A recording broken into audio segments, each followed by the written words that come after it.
Hi to everyone, welcome to my channel. ఈరోజు మనం chicken dum బిర్యానీని పర్ఫెక్ట్గా ఎలా చేసుకోవాలో చూసేద్దాం. చికెన్ బిర్యానీ చేసుకోవాలంటే చాలా పెద్ద ప్రాసెస్, చాలా టైం పడుతుంది అనేసి ఫీల్ అవుతూ ఉంటాము. ఈరోజు నేను చాలా తక్కువ టైంలో ఈజీ అండ్ టేస్టీగా ఎలా చేసుకోవాలో మీకు చూపించబోతున్నాను. రెసిపీలోకి వెళ్ళే ముందు ఎవరైనా ఫస్ట్ టైం నా వీడియో చూస్తుంటే సబ్స్క్రైబ్ చేయండి. ఫర్దర్ వీడియోస్ కోసం పక్కనున్న బెల్ ఐకాన్ని క్లిక్ చేయండి. ఈ బిర్యానీని తయారు చేయడానికి ముందుగా ఒక చిన్న మిక్సీ జార్ తీసుకొని ఇందులోకి 3 లేదా 4 పచ్చిమిరపకాయల్ని వేసుకోవాలి. తరువాత కొద్దిగా కొత్తిమీరని, పుదీనాని వేసుకోవాలి. కొత్తిమీర, పుదీనా ఫ్రెష్గా వేసుకున్నామంటే బిర్యానీ బాగా రుచిగా ఉంటుంది.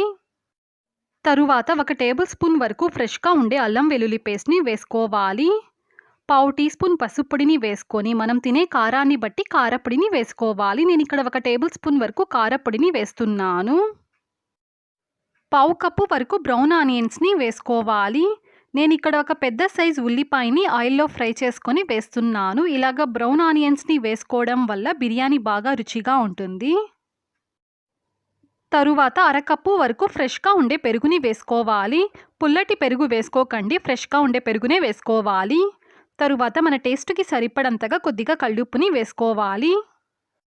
ఎప్పుడు బిర్యానీ చేసుకున్న సాల్ట్ కంటే ఇలాగ కల్లుప్పుని మీరు వేసుకున్నారంటే బాగా రుచిగా ఉంటుంది.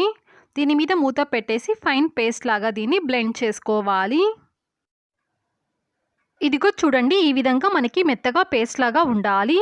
ఇలా బ్లెండ్ చేసుకున్న ఈ మసాలా పేస్ట్ని పక్కన పెట్టుకోవాలి. ఈ బిర్యానీ కోసం నేను ఇక్కడ పావు కేజీ వరకు చికెన్ని తీసుకుంటున్నాను. ఈ చికెన్లో కొద్దిగా ఉప్పు, పసుపు పొడి, నిమ్మరసం వేసి వాష్ చేసుకుంటే మనకి నాన్ వెజ్ స్మెల్ అనేది ఉండదు. చికెన్ని బాగా క్లీన్ చేసి వాష్ చేసుకున్న తరువాత మనం ముందుగా బ్లెండ్ చేసి పెట్టుకున్న మసాలాని ఇందులోకి వేసుకోవాలి. ఇక్కడ నేను మొత్తం మసాలాని వేస్తున్నాను. మిక్సీ జార్లోకి కొద్దిగా వాటర్ని వేసుకొని ఆ వాటర్ని కూడా ఈ చికెన్లోకి వేసేసుకోండి.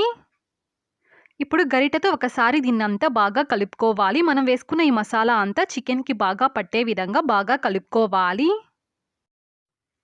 ఇలా కలుపుకున్న ఈ చికెన్ని 1 గంట పాటు పక్కన పెట్టేయాలి. ఇలాగా మ్యారినేట్ చేసుకోవడం వల్ల చికెన్ పీసెస్కి ఉప్పు, కారం అంతా బాగా పట్టి తినేటప్పుడు బాగా టేస్టీగా, టెండర్గా ఉంటాయి.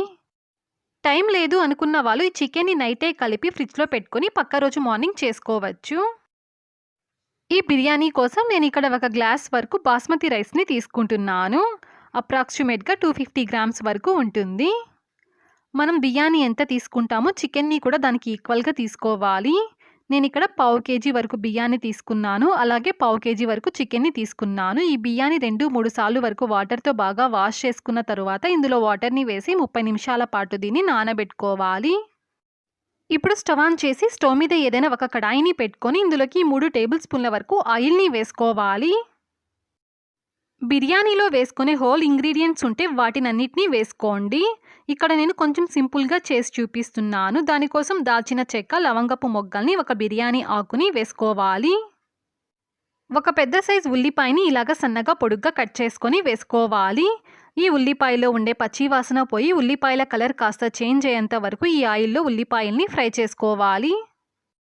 మనం తీసుకున్న బియ్యం క్వాంటిటీని బట్టి మనం ఇక్కడ ఉల్లిపాయల్ని వేసుకోవాలి. నేను ఇక్కడ పావు కేజీ వరకు బియ్యాన్ని తీసుకున్నాను కాబట్టి దానికి సరిపడంతగా ఉల్లిపాయల్ని ఇక్కడ ఫ్రై చేస్తున్నాను. ఉల్లిపాయలు ఈ విధంగా ఫ్రై అయిన తరువాత 1 పెద్ద సైజ్ టమోటాని ఇలాగా సన్నగా పొడుగ్గా కట్ చేసుకొని వేసుకోవాలి. ఈ టమోటా ముక్కలు మగ్గేంత వరకు వీటిని ఫ్రై చేసుకోవాలి. ఈ టమోటా ముక్కలు మనకి బాగా మగ్గాలండి. బాగా మగ్గితేనే మనకి బిర్యానీ బాగా రుచిగా ఉంటుంది. ఇలాగా బాగా మగ్గిన తరువాత ఫ్రెష్గా ఉండే అల్లం వెల్లుల్లి పేస్ట్ని 1 టీ స్పూన్ వరకు వేసుకోవాలి. ఆల్రెడీ మనం చికెన్లో అల్లం వెల్లుల్లి పేస్ట్ని 1 టేబుల్ స్పూన్ వరకు వేసాము. ఇప్పుడు 1 టీ స్పూన్ వరకు అల్లం వెల్లుల్లి పేస్ట్ని వేసుకోవాలి. దీన్ని అర నిమిషం పాటు ఫ్రై చేసుకోండి. ఇందులో ఉండే పచ్చి వాసన మనకి పోవాలి. తరువాత మనం ముందుగా కలిపి పెట్టుకున్న ఈ చికెన్ని వేసేసుకోవాలి. ఇలా ఈ చికెన్ అంతా వేసేసుకున్న తరువాత గరిటెతో 1 నిమిషం పాటు దీన్ని బాగా కలుపుకోవాలి. ఈ చికెన్లో మనం ఎక్స్ట్రాగా వాటర్ని ఏమీ యాడ్ చెయ్యట్లేదండి. ఎందుకంటే చికెన్లో నుంచి మనకి వాటర్ వస్తుంది. అలాగే చికెన్ ఉడకడానికి కూడా పెద్దగా టైం ఏం పట్టదు, త్వరగానే ఉడికిపోతుంది. కాబట్టి ఇందులో వాటర్ని ఏమీ యాడ్ చెయ్యట్లేదు. ఇప్పుడు దీని మీద మూత పెట్టేసి చికెన్ ఉడికేంత వరకు దీన్ని ఉడికించుకోవాలి. ఈ చికెన్ ఉడికేలోపు మనం రైస్‌ని ఉడికించుకోవచ్చు. కానీ నేనిక్కడ చికెన్ ఉడికిన తరువాత రైస్‌ని ఉడికిస్తాను. ఇప్పుడొకసారి మనం చికెన్ ఉడికిందా లేదా అనేసి చెక్ చేసుకోవాలి. తిని చూస్తే తెలుస్తుంది. లేదంటే మనం ఇలాగ చేత్తో ప్రెస్ చేసినా తెలుస్తుంది. ఇక్కడ నాకు చికెన్ అనేది పర్ఫెక్ట్‌గా ఉడికింది. ఇలా చికెన్ ఉడికిన తరువాత ఒక టీ స్పూన్ వరకు నిమ్మరసాన్ని వేసుకోవాలి. నిమ్మరసం వేసిన తరువాత ఒకసారి గరిటెతో బాగా కలుపుకున్న తరువాత స్టవ్‌ని ఆఫ్ చేసేసుకోవాలి. ఇక్కడ మనకి చికెన్ ఉడికిపోయింది. ఇప్పుడు మనం రైస్‌ని ఉడికించుకోవాలి. దానికోసం స్టవ్ ఆన్ చేసి అదే స్టవ్ మీద మనం ఏదైనా ఒక దబర పెట్టుకొని ఏ గ్లాస్‌తో అయితే మనం బియ్యాన్ని వేసుకున్నామో అదే గ్లాస్‌తో 4 గ్లాసుల వరకు వాటర్‌ని వేసుకోవాలి. ఈ వాటర్‌లోకి దాల్చిన చెక్క, 2 లవంగపు మొగ్గల్ని, 2 యాలకుల్ని వేసుకోవాలి. తరువాత సన్నగా తరిగి పెట్టుకున్న కొత్తిమీరని, పుదీనాని కొద్దిగా వేసుకోవాలి. ఒక టీ స్పూన్ వరకు ఆయిల్‌ని వేసుకోవాలి. ఆయిల్ వేసుకోవడం వల్ల రైస్ అనేది విడివిడిగా ఉంటుంది. అంటే ఒకదానికి ఒకటి అంటుకోకుండా పొడి పొడిగా ఉంటుంది. ఇలా కొత్తిమీర, పుదీనాని వేసుకోవడం వల్ల దాని ఫ్లేవర్ అనేది రైస్‌కి బాగా పట్టి బిర్యానీ బాగా టేస్టీగా ఉంటుంది. వాటర్ ఈ విధంగా మరుగుతూ ఉన్నప్పుడు మనం ముందుగా నానబెట్టుకున్న రైస్‌లో ఉండే వాటర్‌ని వంచేసి ఇలాగా రైస్‌ని వేసుకోవాలి. ఇందులోకి మన టేస్ట్‌కి సరిపడంతగా కొద్దిగా ఉప్పుని వేసుకోవాలండి. సాల్ట్ కంటే మీరు కల్లుప్పుని వేసుకోండి. బాగా టేస్టీగా ఉంటుంది. ఇక్కడ మనకి రైస్ అనేది 90% వరకు ఉడకాలి. ఇక్కడ నాకు 90% వరకు రైస్ ఉడికిందండి. ఇలాగ 90% వరకు రైస్ ఉడికిన తరువాత ఈ దబరని దింపేసి ఇదే స్టవ్ మీద మనం ముందుగా ఉడికించి పెట్టుకున్న చికెన్ కర్రీని పెట్టుకోవాలి. మనం ముందుగా ఉడికించుకున్న రైస్‌లో ఉండే వాటర్‌నంతా పూర్తిగా వంచేసుకొని ఆ రైస్‌ని మాత్రం ఈ చికెన్ కర్రీ పైన వేసుకోవాలి. ఇలాగే మొత్తం రైస్‌ని ఈ కర్రీ పైన వేసేసుకోవాలి. ఇలాగ మొత్తం రైస్‌ని వేసేసుకున్న తరువాత గరిటెతో దీన్ని ఈక్వల్‌గా స్ప్రెడ్ చేసుకోవాలి. ఇలాగ మనం రైస్‌ని ఈక్వల్‌గా స్ప్రెడ్ చేశామంటే మనకి రైస్ అనేది అన్ని వైపులా ఈక్వల్‌గా ఉడుకుతుంది. లాస్ట్‌లో ఈ రైస్ పైన కొద్దిగా సాఫ్రాన్ మిల్క్ కానీ లేదంటే యెల్లో ఫుడ్ కలర్‌ని కానీ వేసుకోండి. దానికి బదులుగా పసుపు పొడిలో కొద్దిగా వాటర్‌ని వేసుకొని ఆ వాటర్‌ని కూడా వేసుకోవచ్చు. ఇప్పుడు దీని మీద మూత పెట్టేసి మంటని లో ఫ్లేమ్‌లో పెట్టుకొని 5 నిమిషాల పాటు దీన్ని కుక్ చేసుకోవాలి. రైస్ మనకి ఇక్కడ 90% వరకు ఉడికింది కాబట్టి 5 నిమిషాల పాటు ఉడికించుకుంటే సరిపోతుంది.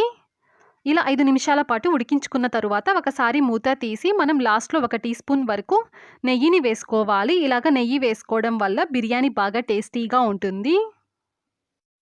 ఇలా నెయ్యిని వేసుకున్న తరువాత దీని మీద మూత పెట్టేసి స్టవ్‌ని ఆఫ్ చేసేసుకొని 10 నిమిషాల పాటు దీన్ని అలాగే వదిలేయండి. 10 నిమిషాల వరకు మూత తీయకుండా అలాగే పెట్టేస్తే పర్ఫెక్ట్‌గా దమ్ అవుతుంది.